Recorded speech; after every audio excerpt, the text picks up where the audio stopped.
আজকে আমরা 3 বন্ধু মিলে চলে গেছিলাম আমাদের ছাদনার থেকে 20 কিলোমিটার দূরে একটা গাংদুয়া ড্যাম। গাংদুয়া ড্যামে যে এত সুন্দর সুন্দর ফটো তুললাম, এত সুন্দর সুন্দর ফটো তুললাম, মনে হচ্ছে এবার মেয়ে পড়ে যাবে। তারপর একটা ঝাকাস করে রিলসও বানিয়ে নিলাম। গাইস চলো তোমরা ব্যাপারটা শুরু থেকে বলি। ব্যাপারটা হচ্ছে যে আমরা 3 বান্ধবী মিলে আমার আবার ভাঙা বুলেটে করে চলে যাচ্ছিলাম গঙ্গা জল ঘাটি।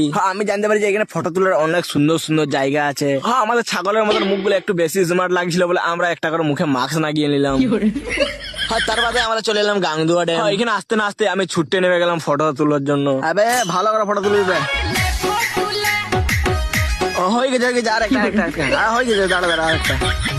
এরকম ফটো তুলতে তুলতে আমাদের গায়ে থেকে একটা দারুণ সেন্ট বেরোচ্ছিল, সেজন্য আমরা চলে গেলাম ঘাটে গা ধুতে। গা ধোয়া হয়ে গেলে আমি এখানে চশমা পরে এমন ঢং করছিলাম যে আশেপাশের লোকগুলো মনে করছিল এগুলো অনেক বড় ক্রিয়েটার। বাধ্য কাকার কি ভাবছে। আর এখানে আমি 10 টাকা দিয়ে একটা আইসক্রিম কিনে নিলাম। আইসক্রিম খেতে খেতে মনে হলো এই জায়গাটা একটা ভিডিও বানিয়ে নি। আমি এখানে একটা ঝাক্কাস দেখে একটা ভিডিও বানিয়ে দিলাম। আর এটা দেখে তোমরা অনেকজন আবার কমেন্ট করবে ছাবরি। বাচ্চারা তোমরা জলদি লাইক ফলো করো। এখন দেখা হচ্ছে অন্য একটা ভিডিওতে। Tata bye bye.